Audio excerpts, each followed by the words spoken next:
Our stories offer lots of warnings about the dangers of being too curious. The stories caution us against reaching beyond what we should and investigating things that are not ours to look at. After all, a common saying in our culture is curiosity killed the cat. Have you heard this one? Yeah. But have you heard the response to it? Satisfaction brought him back. Some of you have.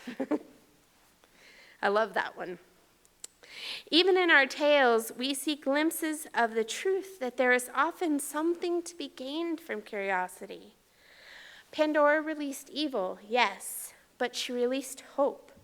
Eve got humanity kicked out of the garden, but with that, they gained knowledge. I wonder if it was always God's plan that eventually curiosity would drive humanity to grow up and seek to know more about their world and themselves. Curiosity drives our scientific understanding. It has given us vaccines, sent us to the moon, offered untold advances in medicine and technology. It's also driven us to build bigger and more deadly weapons. This leads me to wonder, now that we've eaten of the fruit of the tree of knowledge, are there any more forbidden fruits? Are there trees out there with things we shouldn't study or explore? Are there places we shouldn't seek knowledge? Is there knowledge that we don't yet trust ourselves to gain? I confess this is a tough one for me. As a person who needed to know what was over one more hill and around that next bend, I continue to want to know and understand everything I can. I eagerly devour news about new scientific findings. I hope we discover cures to all the diseases. I hope we establish bases on Mars and learn what life on another planet might be like for humanity. And yet, perhaps we should have limits. As we eat of the tree of knowledge, the mythical story tells us we invite death into the world. This doesn't just refer to physical death, but loss of various kinds. Curiosity about human hearing and the potential of technology to interact with our senses led to the development of the cochlear implant, which allows some deaf individuals to access auditory information. Those in the hearing world were shocked by the response of some of those who are deaf. Some deaf individuals didn't want the implant and protested its use as an attempt to destroy deaf culture. Indeed, now that we have the knowledge of this technology, there are many parents and teachers who don't connect deaf children to others in the deaf community or to American Sign Language, preferring instead to limit their deaf children to hearing culture and language. In a more dramatic example of this, when physicist Robert Oppenheimer witnessed the first atomic bomb explosion, which he had helped make possible through his work on the Manhattan Project, he quoted the Thank you. Say it louder. Thank you. I should have written pronunciation in there. Saying, "I am become death, destroyer of worlds." His and others' scientific curiosity led to the knowledge of how to destroy life, a knowledge humanity has not always shown itself responsible in possessing. As curious as I am, I believe there are limits to what knowledge I should pursue. My faith as a Unitarian Universalist helps guide me to understand where those limits are. I won't harm others or support harming others to gain information. I won't let my curiosity drive me to seek information that would give me excessive power to harm others. I'm not bold enough to believe that I am and will forever be righteous enough to possess that power. Our curiosity should be guided by faith, by morality. Barbara Kingsolver explores this idea in her essay, Fist in the Eye of God.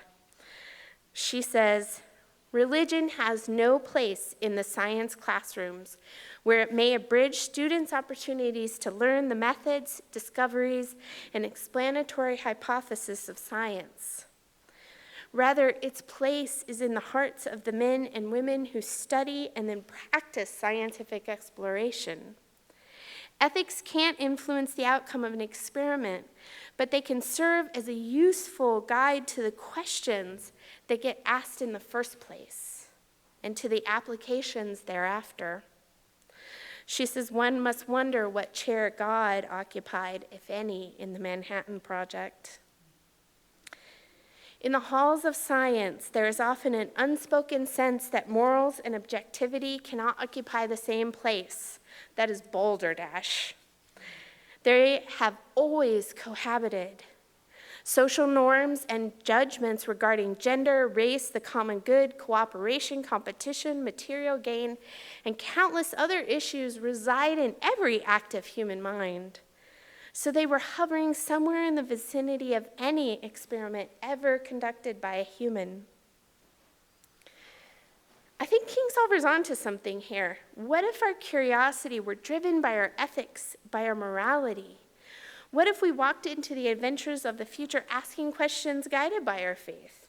A faith that values curiosity and that also guides us with shared principles and values that are cultivated in community. What would it mean to be guided by a holy curiosity? A curiosity driven by respect for the inherent worth and dignity of all. Would we, guided by a sense that life is precious, seek ways to end gun violence and wars? Would we, drawn by the possibility of life-giving answers, walk on the surface of Mars? Would we put our time and energies into curing diseases that affect those who are too often neglected?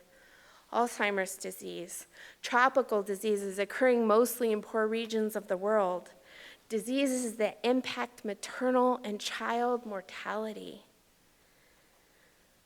What would it mean to be guided by a holy curiosity?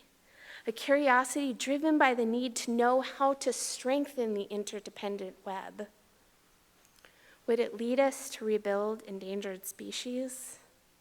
To find new ways to work with one another and the natural world to address climate change? To better understand how our choices in the United States affect and are affected by those living far, far from us? Allowing religion and love to guide our questions can help us know what hills to climb.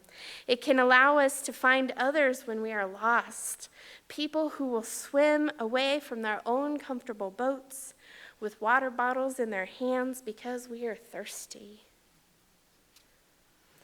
Later in her essay, Kingsolver says, I'm a scientist who thinks it is wise to enter the doors of creation not with a lion tamer's whip and chair, but with the reverence humankind has traditionally summoned for entering places of worship, a temple, a mosque, or a cathedral, a sacred grove as ancient as time.